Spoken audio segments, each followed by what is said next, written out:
Hello, পাওয়ার বিআই বাংলাদেশে আপনাদের স্বাগতম। মূলত এখন আমি পাওয়ার বিআই এর পাওয়ার কোয়েরির গ্রুপ বাই এই টুলসটা নিয়ে আলোচনা করব, যেটা সাধারণত আপনি ট্রান্সফর্ম ট্যাবের মধ্যে ঠিক প্রথমেই পাবেন, অথবা হোম ট্যাবের মধ্যে গেলে আপনি ঠিক এই জায়গাটাতে পেয়ে যাবেন। তো এইটা দেখানোর জন্য আমি দুটো স্যাম্পল ডাটা রেডি করে রেখেছি, বেসিক 1 এবং বেসিক 2। তো চলেন আগে স্যাম্পল ডাটাটা একটু দেখে আসি, যে ডাটাটা আমি মূলত এক্সেল থেকে নিচ্ছি। তো বেসিক 1 এ আমি যেটা দেখাতে যাচ্ছি সেটা হচ্ছে এখানে একটা শাড়ি হাউসের, বেনারসি হাউসের কিছু শাড়ির ট্রানজ্যাকশন দেওয়া আছে, যেটা বিভিন্ন ডেট অনুযায়ী কিছু প্রোডাক্ট আছে, বেনারসি, জর্জেট, কাতান, সিল্ক, এবং তার পাশে আছে সেলস রিপ্রেজেন্টেটিভদের নাম এবং তাদের সেলস কোয়ান্টিটির সংখ্যা। তো এখান থেকে আমি আসলে যেটা দেখতে চেয়েছি সেটা হচ্ছে যে প্রোডাক্ট অনুযায়ী টোটাল সেলসের পরিমাণটা কত, এবং সেটা কতটা ট্রানজ্যাকশনে এই সেলসটা হয়েছে। তার মানে এক্সেল এর মাধ্যমে যদি আমি কাজটা করি তাহলে আমাকে সাম ইফস এর মাধ্যমে করলেই হবে, সাম বা সাম ইফস যেটা ইউজ করি না কেন। তো পাওয়ার বিআই তে আমি কিভাবে করব এটাই মূলত আমাদের আলোচনার বিষয়। তো চলেন তাহলে শুরু করি। তো আমি এই ডাটাটাকেই শুধু পাওয়ার বিআই তে লোড দিয়েছি, এই ডাটাটা পাওয়ার বিআই তে লোড দিয়েছি। তো এখন আমাকে যে কাজটা করতে হবে সেটা হচ্ছে গ্রুপ বাই করতে হবে প্রোডাক্টের উপরে। তো আমাকে যেটার উপরে গ্রুপ বাই করতে হবে সেটার উপরে আমি কার্সারটা রাখবো। কার্সারটা রাখার পরে চলে যাব সরাসরি গ্রুপ বাইতে। দেন এই উইন্ডোটা আসবে, আমরা অ্যাডভান্সটা ব্যবহার করব। অ্যাডভান্সটা ব্যবহার করার পর এখানে সে আমাকে বলে দিচ্ছে যে তোমার গ্রুপিং কিসের উপরে হবে। যেমন আমার গ্রুপিংটা হবে শুধু প্রোডাক্টের উপরে এই মুহূর্তে। আপনার যদি আরো কোনো গ্রুপিং দরকার হয় তো আপনি এখানে ক্লিক করে অন্য যদি কোনো গ্রুপ দরকার হয় সেটা নিতে পারেন। তো যেহেতু আমার সেটা দরকার হচ্ছে না, আমি এটা মুছে দিচ্ছি। আচ্ছা, এখন আমি কি চাচ্ছি, আমি যেটা চাচ্ছি সেটা হচ্ছে সেলস, টোটাল সেলসের পরিমাণটা দেখতে। তার মানে আমাকে এগ্রিগেশন করতে হবে সেলসের উপর, বা অপারেশন চালাতে হবে সেলসের উপরে। সো অপারেশনে চলে যাব, অপারেশন ওখানে গিয়ে আমি সাম দেখিয়ে দেব। সাম দেখানোর পরে আমাকে কলাম নাম্বার দেখাতে বলবে। তো আমার কলামটা হবে অবশ্যই সেলসটা সিলেক্ট করে দেব। দেন এই যে সেলসটা সাম হবে সেটা কি নাম করে নতুন কলাম সৃষ্টি হবে। তো নতুন এই কলামটার নাম সাপোজ আমি দিয়ে দিচ্ছি টোটাল সেলস।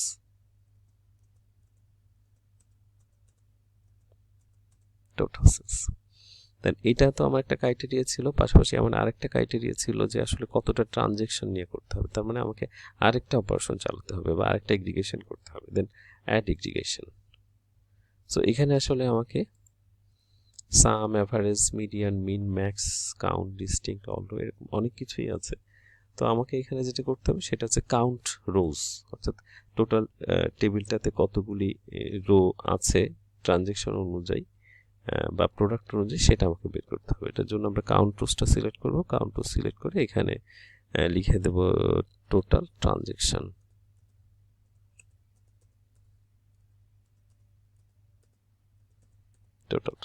দেন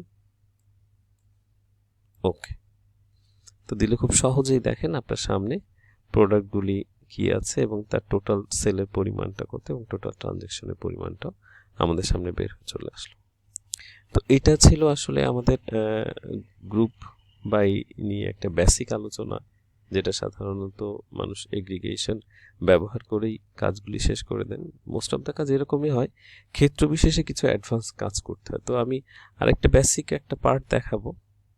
তো বেসিক এই পার্টের মধ্যে যে টপিকসটা দেখাবো সেটা অনেকটা আমি যদি এক্সেল ফাইলে গিয়ে দেখে আসি যে কি হবে কাজটা বা কেমন, সেটা মনে হয় আরো ভালো হয়। তো এটা হচ্ছে আমার উদাহরণ 2 বেসিকের।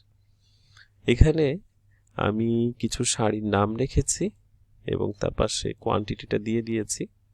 তার মানে বেনারসি এটা বিক্রি হয়েছে, জর্জেট এটা বিক্রি হয়েছে। আমি এখন মূলত যেটা চাচ্ছি সেটা হচ্ছে এই যে ক্যাটাগরি আছে বা শাড়ির নাম অনুযায়ী আমি এখানে একটা ইন্ডেক্সিং তৈরি করতে যাচ্ছি। তার মানে এটা উদাহরণটা এটা। তো বেনারসি এই নামটা দেওয়া আছে, তার পাশে কোয়ান্টিটি দেওয়া আছে। আমি যেটা চাচ্ছি একটা ইন্ডেক্স তৈরি করতে যাচ্ছি, এবং এই ইন্ডেক্সটা সেখানেই শেষ হবে যেখানে বেনারসিটা শেষ হয়ে যাচ্ছে, বেনারসির ডাটাটা শেষ হয়ে যাচ্ছে। তার মানে দেখেন এখান থেকে শুরু হয়েছে এবং ঠিক এই জায়গায় এক্স্যাক্টলি এসে শেষ হয়ে গিয়েছে। এরপরে যখন জর্জেট শুরু হয়েছে তখন থেকে আবার নতুন সিরিয়াল তৈরি হয়েছে, এবং ঠিক জর্জেট যখন শেষ হয়েছে তখন তার সিরিয়ালটা শেষ হয়ে গিয়েছে। তো তার মানে আমরা এখানে একটা ইন্ডেক্সিং করছি, ইন্টারনাল একটা ইন্ডেক্সিং যেটাকে বলে।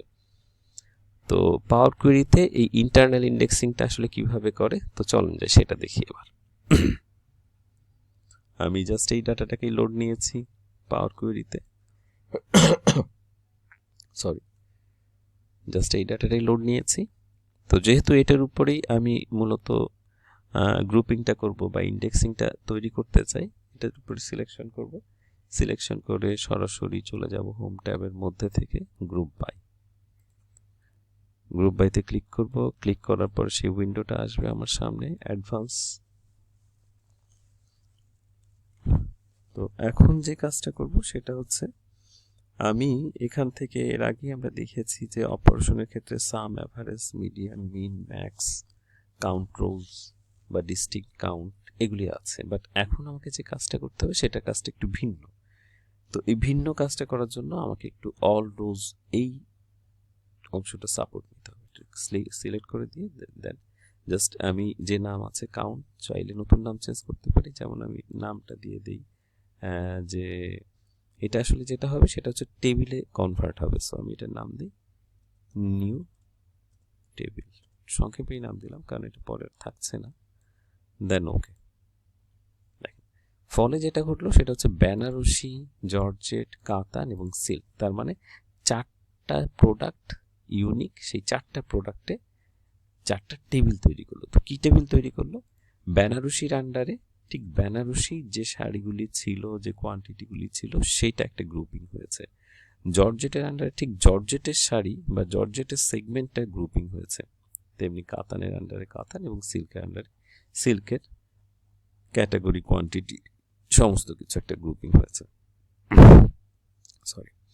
তো এখন আমাকে যে কাজটা করতে হবে সেটা হচ্ছে, এই যে যেহেতু গ্রুপিংটা হয়েছে, আমাকে এই গ্রুপিং এর ভিতরে একটা ইন্ডেক্স কলাম আনতে হবে, সেখানে 1 2 3 4 এরকম ভাবে এর বেনারসি শেষ পর্যন্ত আমাকে গ্রুপিংটা যেন সে ঠিক রাখে সেইভাবে একটা গ্রুপ তৈরি করতে হবে।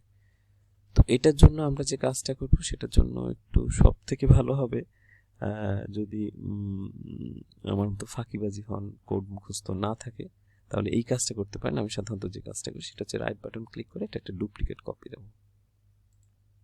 ডুপ্লিকেট কপি নিয়ে এটা একেবারে প্রথম দিকে যেমন ছিল এই অবস্থাতে ছিল, তো এই অবস্থাতে আমি একটা এখানে ইন্ডেক্স তৈরি করব। এটা অল ওভার সবার জন্য ইন্ডেক্সটা হবে। আমরা একটু দেখে নেব যে আসলে ইন্ডেক্সটা তৈরি করলে কি কোডটা সে আসলে আমাদেরকে দিচ্ছে। তো যে কোনো কার্সার রেখে চলে যাব অ্যাড কলামে, দেন হচ্ছে ইন্ডেক্স কলাম ফ্রম 1 থেকে শুরু। তো তার ফলে ও আমাকে আসলে যে কাজটা করলো সেটা হচ্ছে একটা ইন্ডেক্স তৈরি করে দিল, যেটা সিরিয়াল বলা যায়, 1 থেকে যতগুলি ডাটা আছে ততগুলি। তো এটার জন্য যে কোডটা সে তৈরি করে দিল, সেই কোডটা যদি দেখতে চাই আমাকে যেতে হবে সরাসরি হোম ট্যাবের মধ্যে অ্যাডভান্স এডিটরে। তো অ্যাডভান্স এডিটরে গেলে আমি আসলে দেখতে পাবো যে এই ইন্ডেক্স যে কলামটা তৈরি হয়েছে সেটার জন্য সে কি কাজটা করেছে। তো এটার জন্য সে যে এম কোডটা লিখেছে সেটা হচ্ছে এই যে লাস্টের যে লাইনটা, সেটা হচ্ছে এইটা। তার মানে দেখেন অ্যাডেড ইন্ডেক্স, এই অ্যাপ্লাইড স্টেপের মধ্যে সব থেকে শেষের লাইন, আমাদের অ্যাডভান্স এডিটরের মধ্যে সব থেকে শেষের লাইন, অ্যাডভান্স অ্যাডেড ইন্ডেক্স, এটাই। তো এটার জন্য সে যে কোডটা করেছে সেটা হচ্ছে এখানে সে একটা ফাংশন ব্যবহার করেছে যার নাম হচ্ছে table dot add index column function, এবং সেই অ্যাড ইন্ডেক্স কলাম ফাংশনের সে যেগুলি সাপোর্ট নিয়েছে এটা হচ্ছে তার টেবিল নেম বা সোর্স নেম, যেটা সে আগে পরম্পরা হিসেবে পেয়ে এসেছে। আমরা মূলত এখানে টেবিলের নাম ব্যবহার করব, আমাদের টেবিলের নাম যা সেটা ব্যবহার করব। আর এখানে যে সে যে কাজটা করছে সেটা হচ্ছে যে নতুন যে কলামটা তৈরি হবে সেই কলামের নামটা কি, যেমন সে যেটা করেছে ইন্ডেক্স নাম করে একটা কলাম দিয়েছে, এখানে আমরা ইন্ডেক্স, এখানে যদি আমি লিখে দিই ইন্ডেক্স -1 বা ইন্ডেক্স 1 11 দিয়ে আমি যদি ডান করে দিই, তো দেখেন এখানে ইন্ডেক্স 11 হয়ে যাচ্ছে। তার মানে ও যে কাজটা করেছে সেটা হচ্ছে টেবিলের নামটা এখানে দিতে বলেছে, দেন কমা দিয়ে আমাকে যে নামে আমার কলামটা তৈরি হবে সেই কলামের নামটা দিতে বলেছে। এরপরে যেটা করেছে সেটা হচ্ছে আমার ইনক্রিমেন্ট, আমার যে ইন্ডেক্সটা শুরু হবে কত থেকে সেটা সে বলে দিয়েছে, যেমন 1 থেকে শুরু হচ্ছে। আপনি যদি এখানে 0 বলে দেন তাহলে সে ইন্ডেক্সিংটা 0 থেকে হবে, যেমন আমি এখানে 0 বলে দিচ্ছি, তো দেখেন 0 থেকে শুরু হলো। আপনি যেটা বলে দেবেন ও এক্স্যাক্টলি সেটা থেকে সে শুরু করবে। তার মানে 3 নাম্বার প্যারামিটারটা হচ্ছে কত থেকে শুরু করবে, সেটা সাধারণত ইন্ডেক্সটা 1 থেকেই হয়। আর এটা হচ্ছে তার ইনক্রিমেন্ট ভ্যালু, যে আমি চাচ্ছি আসলে এখানে 1 থেকে শুরু হোক এবং 1 করে যোগ হোক। আপনি যদি এখানে 2 দিয়ে দেন তাহলে যেটা হবে সেটা হচ্ছে প্রতিবার সে 2 করে যোগ করবে। যেমন দেখেন আমি যদি দিয়ে দিচ্ছি ইনক্রিমেন্ট, আমার ইন্ডেক্সিং শুরু হবে 1 থেকে, 0-র জায়গায় 1 থেকে, এবং তার সাথে 2 যোগ করে করে আগাবে। তো আমি একটু দেখি, এই দেখেন 1-এর পর 3, 3-এর সাথে 2 যোগ করে 5, 5-এর সাথে 2 যোগ করে 7। তার মানে আমরা আসলে দেখে নিলাম যে আমাদের এই ফাংশনটার মধ্যে কি ব্যবহার করে, এবং এটার যে ভ্যালুটা রিটার্ন করবে সেটা হচ্ছে ইন্টিজার 64 টাইপ। তো এটা যেটা আছে আমরা এটাই রাখবো। এখন আমরা যে কাজটা করব সেটা হচ্ছে জাস্ট এইখানে এসে এইখান থেকে এই ডাটাটাকে কপি করে নেব, এক্স্যাক্টলি হুবহু কপি করব। কপি করে যে জায়গাগুলি চেঞ্জ করব কোনটা কোনটা, এই টেবিলের নামটা চেঞ্জ করব, কারণ এর যে টেবিলের নাম আমার এখানে সেই টেবিলের নাম এক হবে না, সো ওইখানে টেবিলের নাম আমি এখানে ব্যবহার করব। দ্বিতীয় যেটা ব্যবহার করব, আমি যদি ওইখানে কলামের নামটা এখানে যে সে তৈরি করেছে ইন্ডেক্স 11, আমি যদি এটাই রাখতে চাই এটা করতে পারি, অথবা যদি নাম চেঞ্জ করে দিতে চাই সেটাও করতে পারি। তো আমি জাস্ট এটাকে কি করলাম, সম্পূর্ণটা থেকে ধরে এটা কিন্তু নেব না, হ্যাঁ, জাস্ট এতটুকু অংশকে কপি করব, কপি করে ক্যান্সেল দেব, ক্যান্সেল দিয়ে চলে যাব আমার কাঙ্ক্ষিত যে টেবিলটা ছিল সেখানে গিয়ে যে কাজটা করব, অ্যাড কলাম নাম করে যে ট্যাবটা আছে সেখানে ক্লিক করব, সেখানে ক্লিক করে সরাসরি চলে যাব কাস্টম কলামের মধ্যে। দেন আমার হাতে যে অংশটা আছে কপি করা সেটাকে জাস্ট পেস্ট করে দেব, এই পেস্ট করে দিলাম। আচ্ছা, তো এখানে এখন আমাকে যে কাজটা করতে হবে সেটা হচ্ছে এর ভিতরে যে কলামটা তৈরি হবে সেটা ইন্ডেক্স 11 যদি নাম করে রাখতে চাই রাখতে পারি, বা শুধু ইন্ডেক্স নামেই রাখি সেটাই ভালো দেখায়। আর এখানে যেটা হচ্ছে সেটা হচ্ছে টেবিলের নামটা কি, এখানে টেবিলের নামটা হচ্ছে আমাদের নিউ টেবিল। এই কলামের ভিতরে সব টেবিলগুলি আছে, তার মানে নিউ টেবিল হচ্ছে আমাদের টেবিলের নাম। সো আমি এটাকে মুছে দেব, মুছে দিয়ে এক্স্যাক্টলি নিউ টেবিলটা এখানে পাবো সেটা এখানে বসিয়ে দেবো। আরেকটা যে চেঞ্জ করতে হবে সেটা কি, ইন্ডেক্স ইন্ডেক্স ইন্ডেক্স আচ্ছা ইন্ডেক্স নামে মনে হয় ও কোন অবজেকশন দিয়েছে, আচ্ছা এটা এটা এটা থাকবে না, এবার ঠিক হলো। আর এখন এই যে কাজটা হবে যে কলামে, সেই কলামের নাম কাস্টম নামে রাখবো, তো রাখুন, সেটাতে আমার সমস্যা নেই। দেন জাস্ট ওকে। তাহলে দেখেন এখন এটাতে আমি ক্লিক করলাম, এটাতে ক্লিক করে পাচ্ছি হচ্ছে আমার বেনারসি নাম করে যতগুলি ডাটা ছিল সমস্ত ডাটা এই সেগমেন্টে। ঠিক তার পাশের টেবিলে আমি ঠিক ওই সেগমেন্টটাকেই শুধুমাত্র একটা নতুন কলাম বাড়িয়েছি যেটা ইন্ডেক্স হয়েছে, এবং এই ইন্ডেক্সটা যেখানে বেনারসি শেষ হয়েছে সেখানে এটা শেষ হয়েছে।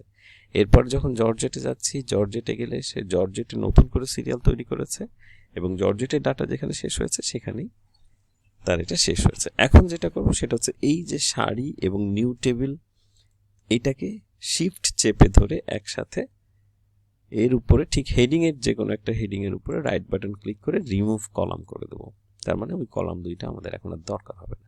নেক্সট যে কাজটা করব সেটা হচ্ছে এখানে ক্লিক করব, এখানে ক্লিক করলে এইগুলি আসবে, আমরা শুধু প্রিফিক্সটা তুলে দিয়ে জাস্ট ওকে করে দেবো। ওকে করে দিলেই দেখেন আমরা ঠিক যা চেয়েছিলাম, যেমন চেয়েছিলাম যে বেনারসির জন্য একটা নতুন সিরিয়াল হোক সেটা হয়েছে, ঠিক তেমনি জর্জেটের জন্য হোক, কাতানের জন্য হোক, ঠিক যেমন চেয়েছিলাম তেমনই হয়েছে। তো এটি ছিল মূলত আমাদের বেসিক চ্যাপ্টারের আলোচনা, আর এটা কিন্তু অবশ্যই মুছে দেব, ঠিক আছে, যেহেতু এটা আমাদের উদাহরণ ছিল।